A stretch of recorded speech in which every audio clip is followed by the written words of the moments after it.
Bismillahirrahmanirrahim. Inna khairal hadis kitabullah. Khairul huda huda Muhammadir Rasulillah sallallahu alaihi wasallam. Wa syarrul umur muhdatsatuha wa kullu muhdatsatin bid'ah. Wa kullu bid'atin dhalalah wa kullu dhalalatin finnar. Bismillahirrahmanirrahim. Para tadi ya. Orang berapa kena? Khotimah tu ya kan detik dah. Bismillahirrahmanirrahim. Wa nubahlan bercerita saking Uqbah bin Amir radhiyallahu ta'ala anhu anna Rasulullah satune sapa Kanjeng Nabi Muhammad sallallahu alaihi wasallam iku kharaja metu sapa Kanjeng Nabi ila kota Uhud ing ngatasi wong kang dipateni perang Uhud. Assalamu alaikum salat sapa Kanjeng Nabi alaihi ing ngatasi kota Uhudin badha samani sinin ing dalem sawasane 8 taun kal muwaddi kaya wong kang pamit lillah ya marang wong kang urip wal ambat lan wong kang mati. Summa tola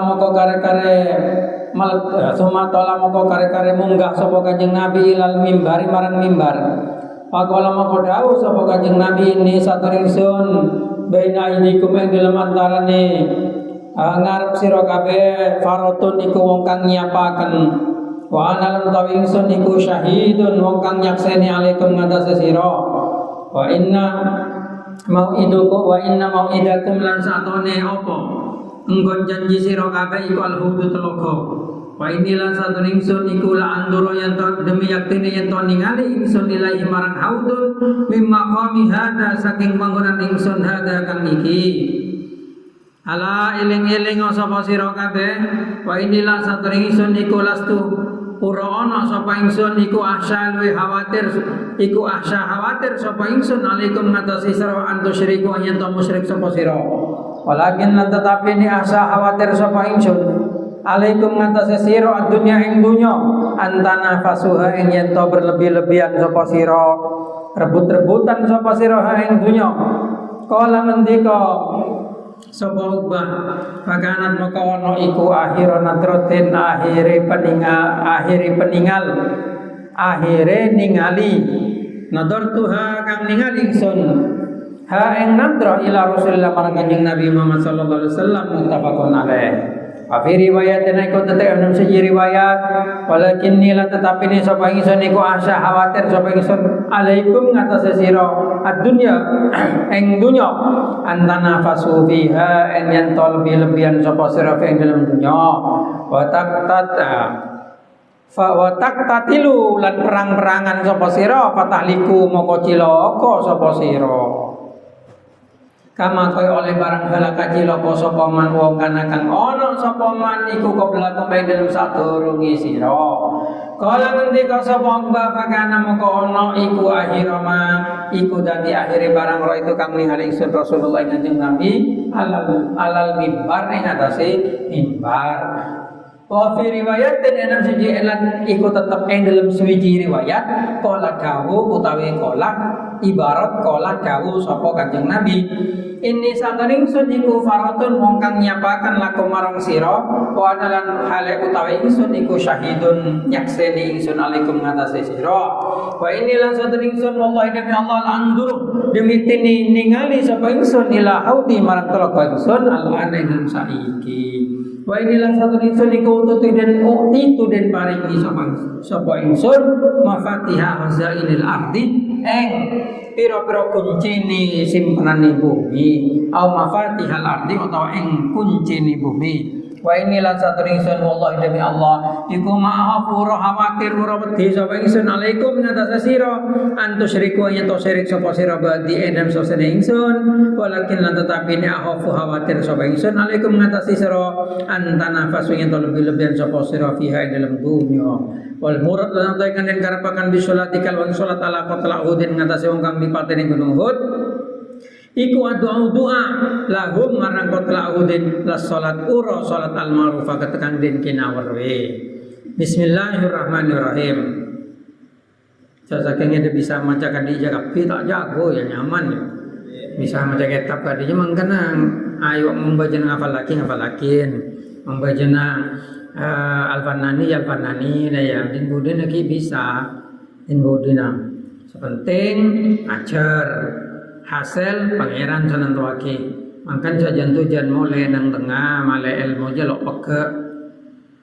Bismillahirrahmanirrahim. Wa Nabi Zaid lan cerita saking Nabi Zaid Amr bin Akhtab Al-Ansori nyatane Amr bin Akhtab Al-Ansori radhiyallahu ta'ala anhu qala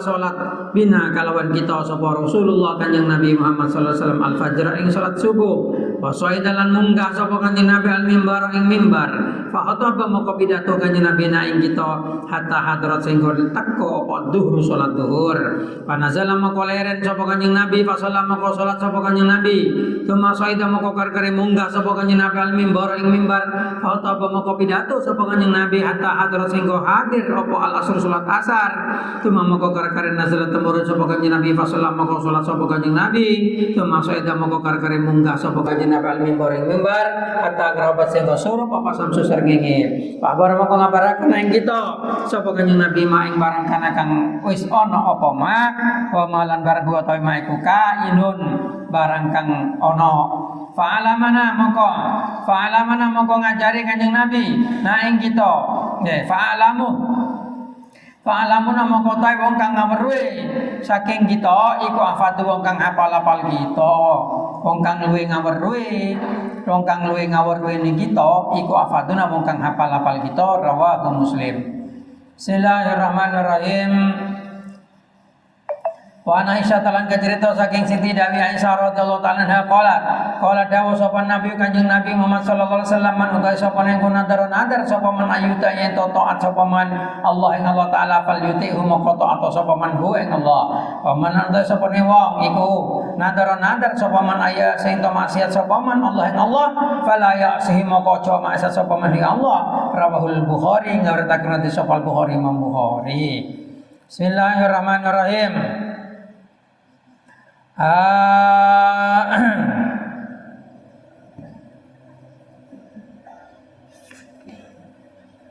Hadis yang pertama itu menceritakan ini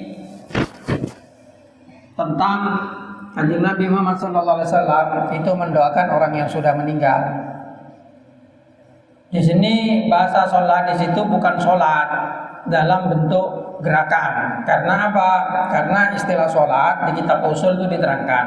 Kalau sesuatu kalimat itu sudah menjadi istilah, maka kalimat itu harus dijelaskan. Kalau tidak dijelaskan akan muncul semacam keraguan. Maka di sini diterangkan bahwasanya sholat itu bersifat am, tapi sholat di sini sholat dalam arti lugatan, dalam arti bahasa. Sholat dalam arti bahasa adalah doa. Dalam arti istilah, sholat itu dalam istilahnya orang ahli fikih, gerakan-gerakan yang dibuka oleh takbir dan ditutup oleh salam dengan rukun-rukun yang sudah ditentukan. Sedangkan sholat di dalam definisi yang lain adalah sholawat kepada Nabi Muhammad. Makanya kalau menemukan kalimat sholat, jangan kemudian dimaknai sholat, tapi harus dilihat dulu maknanya. Kadang maknanya sholat itu baca sholawat, sholat itu doa, sholat itu sholat. Tapi sholat dalam arti keseluruhan adalah doa. Karena sholat yang dilakukan dalam arti fikih pun isinya doa. Nabi Muhammad itu pernah satu waktu pergi ke makamnya Syuhada Uhud. Syuhada Uhud itu sekarang dipindahkan makamnya ke di mana itu? Di Madinah? Baqi, ya, di Baqi. Jadi waktu perang Uhud itu sahabat kan banyak yang meninggal waktu itu. Sebagian itu dulu dikuburkan di Uhud, tapi karena banjir, akhirnya kuburan itu terbuka, di Kanjeng Nabi pindah ke Madinah. Semua itu, kecuali Sayyidina Hamzah yang tetap di Uhud. Kalau kamu umroh di Gunung Uhud itu ada makamnya Sayyidina Hamzah. Kanjeng Nabi itu pernah ke Baqi, kemudian mendoakan orang-orang yang sudah meninggal di Syuhada Uhud itu. Gitu.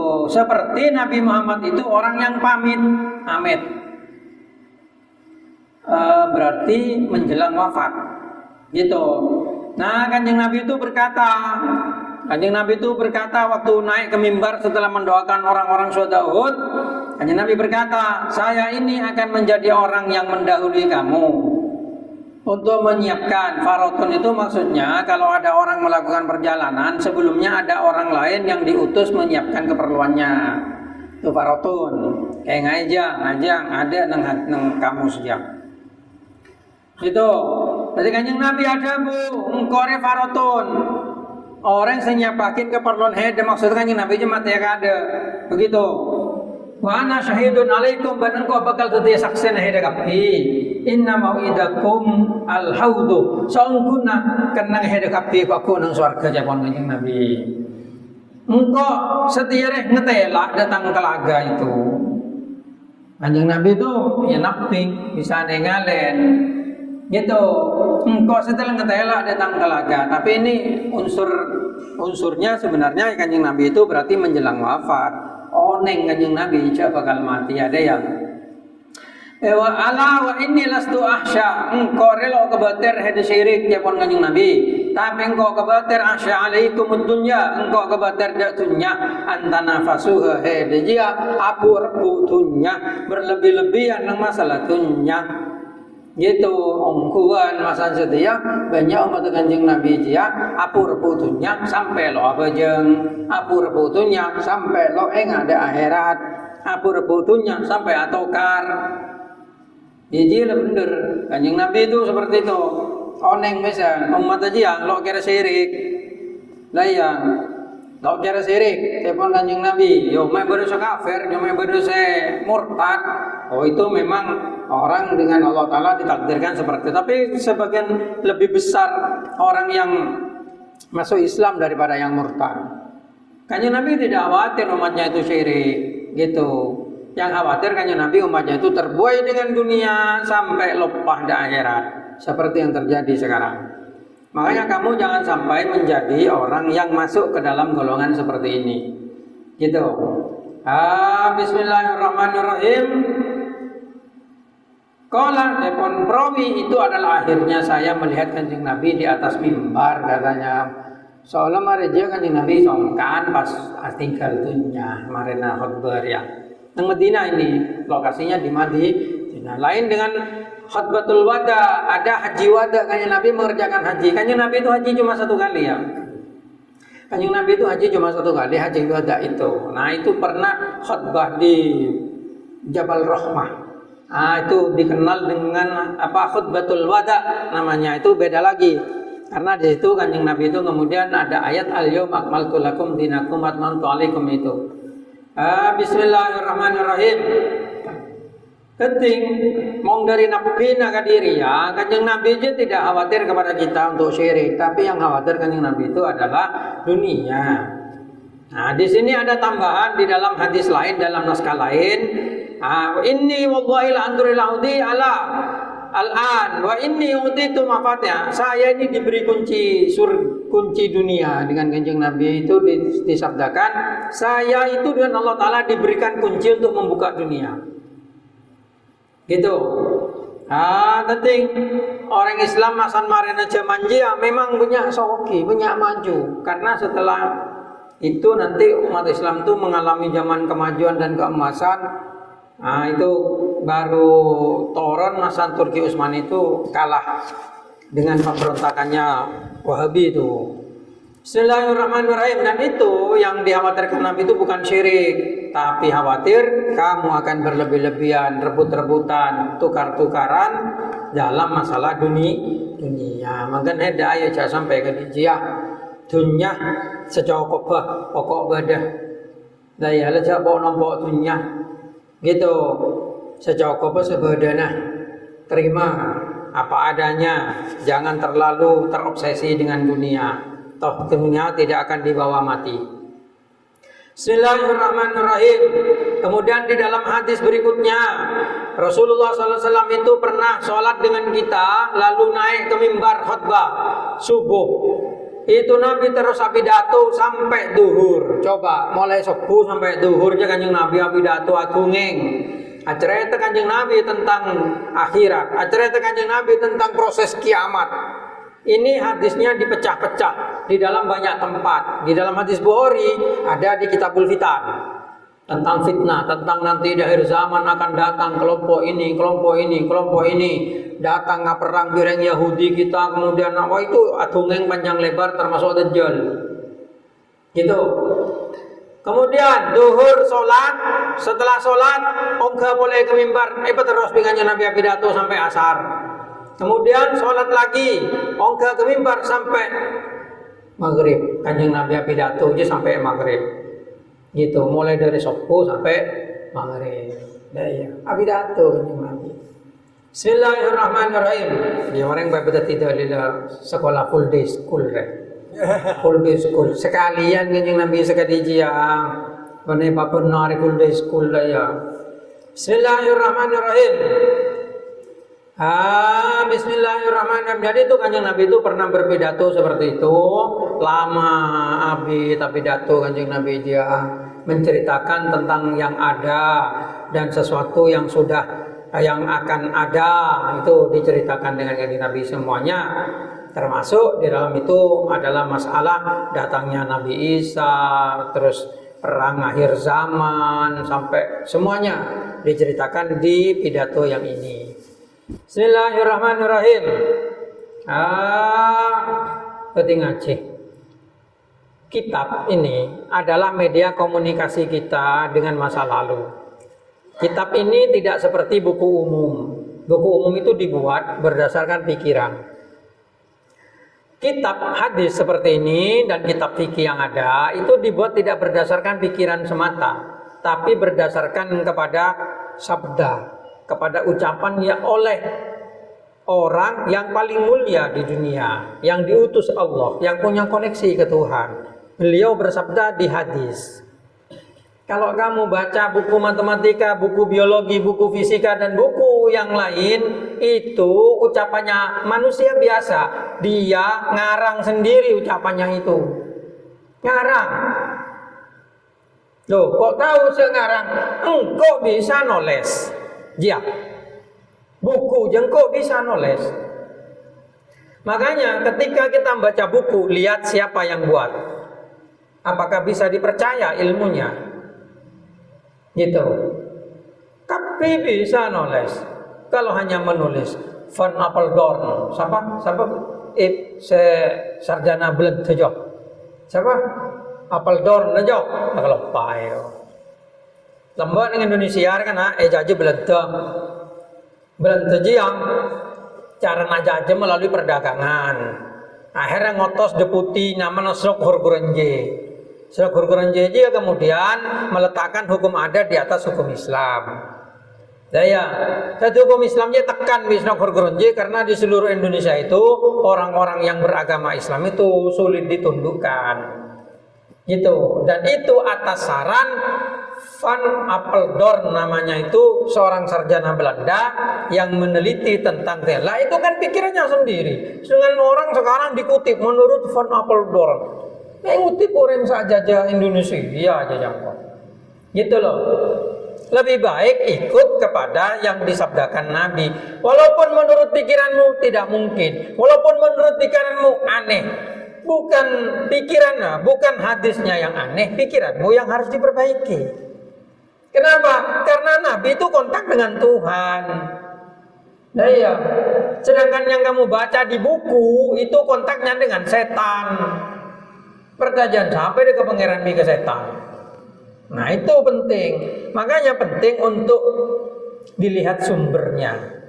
Lagi orang mau cari lah percaya, orang mau cari lah percaya. Penyakit yang paling besar saat ini itu apa? Gampang percaya kepada ucapan orang lain dengan tanpa menelusuri sumbernya. Itu dikatakan hoax katanya. Ya, kan banyak gambar daya pelanung bawahnya terjadi gini-gini. Padahal gambar orang akonjangan. Akonjangan, iya kan? Lagi terjadi carokan orang apol kompol juga, sing orang apol kompol akonjangan, kok terjadi carok dan sekarang warga sedang berkumpul untuk mengadakan pembalasan. Loh, itu kan domba. Saya foto orang akonjangan. Sangkula bodoh carok kongkula tanya di mana? Bener kan? Goblok leko wala mar kene celing orang akonjangan. Itu narasi. Makanya jangan gampang percaya kepada apa yang kamu lihat, apalagi sekarang zaman AI. Semua bisa diberi pakaian ini, diberi pakaian itu, diberi sampai apa cak bisa AI saja, foto ada cekrek. Pak, buat anak ini untuk melakukan gerakan silat, lepas apa cak? Nang AI aja. Udah ya? Ya penjawab. Pernah nyoba? Ya pokoknya ngomong tak apa ya. Dah ya. Buat anak ini seperti keluar dari mobil Mercy yang deki Pak. BAI ngebayaki. Pokoknya sekarang itu sulit dipercaya semuanya. Jadi kenalan di cewek fotonya tahu retin sana botak menyai. Saking karena buat foto ini lebih muda 30 tahun. Nah iya, asal umur 40, lebih muda 30 tahun kayak 10 ya. Kayak 10, kena gelun. Lah apa ya ukur. Makanya jangan percaya gitu kepada hal-hal yang seperti itu kalau sekarang. Percayalah hanya kepada apa yang kamu lihat dengan mata kepalamu sendiri. Gitu.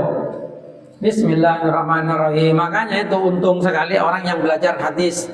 Karena apa? Bisa berkomunikasi dengan sejarah. Bisa mengetahui dengan sejarah. Makanya kamu disuruh belajar baca kitab agar kamu bisa mengetahui itu dari sumber asli, bukan kata-kata orang lain. Kalau kata-kata orang lain, siapa yang tidak bisa berbicara? Nabi Muhammad bersabda gini-gini. Apa engkuan dengan Nabi ada Bu Khadijah? Belum tentu. Karena sekarang banyak hadis yang dibuat-buat. Belum tentu. AI saja itu membuat-buat hadis. Makanya kalau nggak melihat dari kertas begini, jangan percaya. Kemak, tengkuneng kitab. Kitab apa? Ayo telusuri, buka kitab. Mau ngepetau kitab, jare kitab, baru kamu percaya. Gitu kalau zaman sekarang. Bismillahirrahmanirrahim. Karena saya pernah nyoba di AI ini, lihat carikan dalil ini. Enggak bayaki AI. Sana sare nang maktab samila ada. Sare nang kitab aslina ada. Gitu. Sampai saya akhirnya sekarang membuat sendiri AI itu. Bukan membuat sendiri AI, tapi mengajarkan AI untuk mengambil dalil langsung dari kitabnya. Gitu. Kemarin dicobakan bagi dak golongan tantan tretan coba. Ya ampun ngawur kian, saya lakar kian. Tapi 90% sudah bisa. Gitu. Makanya sekarang saya juga bisa nyuruh AI saya carikan ibarat tentang ini di kitab fikih Syafi'i, langsung keluar ibarat di halaman sekian ya. Bisa. Pakai WhatsApp. Jadi kamu cukup nulis ke WA nomornya itu. Nanti nomor itu ngejawab. Ada di kitab ini gitu. Nang WA ada ya. Bisa kok bisa. Lah yang tepai pakai server bingko. Mau di oleh jam tak ruwet ya. Tapi coba ada komputer khusus, thread pasang, audit oleh jam lo buambu, aja bisa audit tuh. Lah yang aku WA, jawab TV maksudnya. AI aja jawab TV. Kayak apa berdasarkan komputer. Itu saya bisa. Bisa, sudah saya buat. Itu dan sekarang sedang disempurnakan. Cara mencari ibaratnya itu saya sempurnakan. Gitu, karena biasanya yang dicari itu hanya 3 kitab. Kok teropa bisa memunculkan 50 kitab ibarat itu keluar kabir. Tapi ya butuh uang, butuh dana. Dananya saya ada. Nah, Pak dana kok mulai server. Itu butuh sekitar 200 juta kalau mau serius. Kalau nggak serius ya 35 juta cukup. Kalau mau serius punya server sendiri diletakkan di pondok, bisa disewakan ke orang. 200 juta baru bisa. Tuh bisa jawab kapi itu. Jika di ChatGPT itu tapi khusus kitab. Itu karena berangkat dari banyak AI sekarang nggak bisa dipercaya kalau mencari masalah agama. Gitu. Saya buat sendiri mumpung sempat. Maksudnya mumpung sempat selesai kuliah S3 andi bekto. Wah, dung nang kantor kok. Wah, kadang dung dengan kira-kira pada saya pemasok areda umum mereka. Bismillahirrahmanirrahim gitu. Bismillahirrahmanirrahim. Nah, yang sayang pakai di laptop petung saya audit tok dia. Audit tok. Kayaknya saya tan server tok bingko. Nampak bandi khusus tempat server sendiri. Pondok Darul Hikmah ini bisa menjadi pondok berbasis AI. Tilamun ada parlo pidato, ingin pidato buatkan dengan dalil ini. Lepas langsung ingin bagi pidato aja keluar. Bidol kena kitab apa. Basul masail apa masalah cukup apa ki keluar ke bidol kitab pria bodoh. Bismillahirrahmanirrahim. Yang sayang Pak, AI-nya saya harus bayar gitu, tidak punya server sendiri. AI-nya harus bayar ke DeepSeek ya. DeepSeek ada OpenAI. Kalau OpenAI kan punya ChatGPT, kalau DeepSeek punya DeepSeek, ada Qwen, ada Claude apa kan begitu. Itu saya harus bayar servernya. Pakai kayak pulsa begitu. Bismillahirrahmanirrahim. Candia dibir. Di TV, ayah TV saya jawabnya aman kok data pakai data rahasia doa ke masuk ke. Kalau AI itu kan AI-nya orang itu, data kita kan nanti terekspos.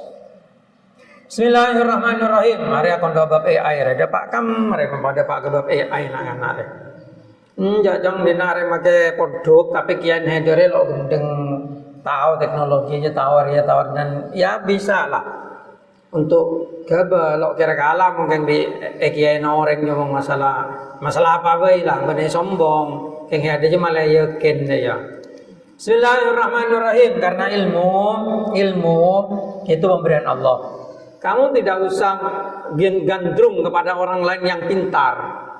Mereka bisa pintar karena mereka dulu berusaha pintar. Kamu yang nggak pintar karena kamu kurang berusaha. Seandainya kamu berusaha, kamu bisa. Contoh, di saat teman lain main bola, heading apalagi Alfia. Di saat teman yang lain umpama gojo aman deh, heading apalagi Alfia. Bisa. Deki head itu ahli Alfia, kancer head lo kira bisa ke di head. Ya memang harus mengorbankan apa? Kesenangan, waktu, tempat, semangat. Itu dikorbankan. Menghidap tanja. Lebih berlomba-lomba untuk momen bapang malah hidup oleh rokok kan deh ya. Kan banyak anak-anak di bapang Amet rokok. Padahal itu percuma itu. Kenapa? Karena itu tidak memberikan manfaat sekalipun kepada kamu. Apa manfaatnya rokok? Coba. Rokok memang halal, makanya saya tidak melarang 100% kan. Tapi manfaatnya apa buat kamu? Kecuali menghabiskan uangmu. Uang bapakmu, bukan uangmu. Seandainya kamu kerja besok, kamu rokok pakai uangmu sendiri, silakan. Tapi kalau sekarang kamu pakai uang bapakmu, bapang hedes ala kotola kadidel. Beda yuk berbesena. Coba. Gitu. Bismillahirrahmanirrahim. Tapi tidak apa-apa kalau memang orang tuanya mengizinkan dan anaknya sudah SMA, saya izinkan rokok itu. Kalau SMP tidak bisa, walaupun orang tuanya mengizinkan. Tapi kalau SMA, monggo, tidak masalah. Sepenting bapang langsung sengaja ke kau. Saya. Bismillahirrahmanirrahim. Itu nggak ada perlunya. Lebih baik waktu masih muda kayak kamu sekarang, gunakan waktumu untuk memasukkan ilmu ke otakmu itu, memasukkan ilmu ke hatimu. Karena apa? Yarfa'illahu alladhina amanu minkum walladhina utul ilma darajat. Allah Ta'ala akan mengangkat derajatnya orang-orang yang beriman dan berilmu. Tidak beriman dok, berilmu harus.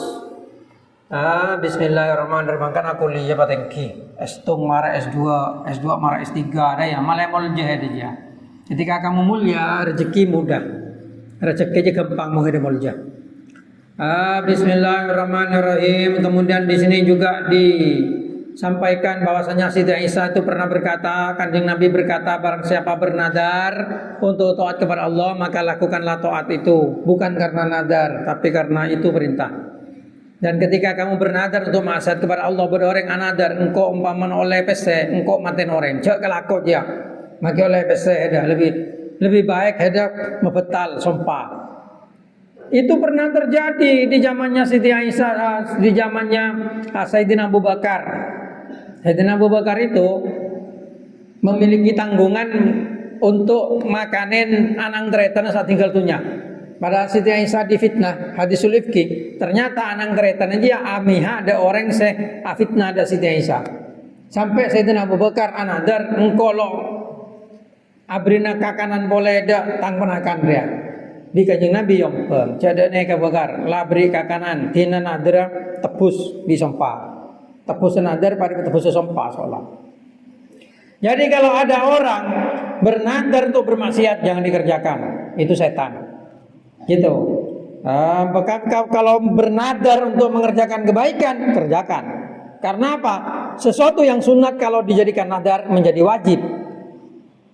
Puasa sunat, tapi kalau ada orang bernadar, saya kalau dapat rezeki ini saya akan puasa 3 hari, maka dia wajib puasa sampai ketentuan puasa nadar sama dengan puasa Ramadan. Apa? Tapi itu niatnya harus malam, nggak boleh membatalkan di tengah tuh. Kenapa? Karena nadar itu mewajibkan sesuatu yang tidak wajib. Tapi nadar tidak bisa memperbolehkan sesuatu yang haram. Gitu. Jadi sesuatu haram seperti noko loreng, mana dari kau mau lihat rezeki kau nyantap oreng, nggak boleh dikerjakan. Malah harus ditebus dengan sumpah, sama seperti melanggar sumpah. Ditebus dengan puasa 3 hari. Kalau yang biasa, ya kan tebusannya sumpah kan banyak, memberikan budak, memberikan makan kepada orang miskin, dan kemudian puasa 3 hari. Kalau kamu melanggar sumpah. Bismillahirrahmanirrahim. Orang sok yang beri kakanan ke orang miskin. Udah nggak ada kalau sekarang. Kalau memberikan makan pada orang miskin kan lebih ringan itu. Kalau puasa tak kira puasa. Gitu. Jadi kalau nadar gitu, kalau kepada sesuatu yang jelek jangan dikerjakan. Nggak boleh. Ngerti? Nah seperti itu. Ya gitu saja. Al-Fatihah.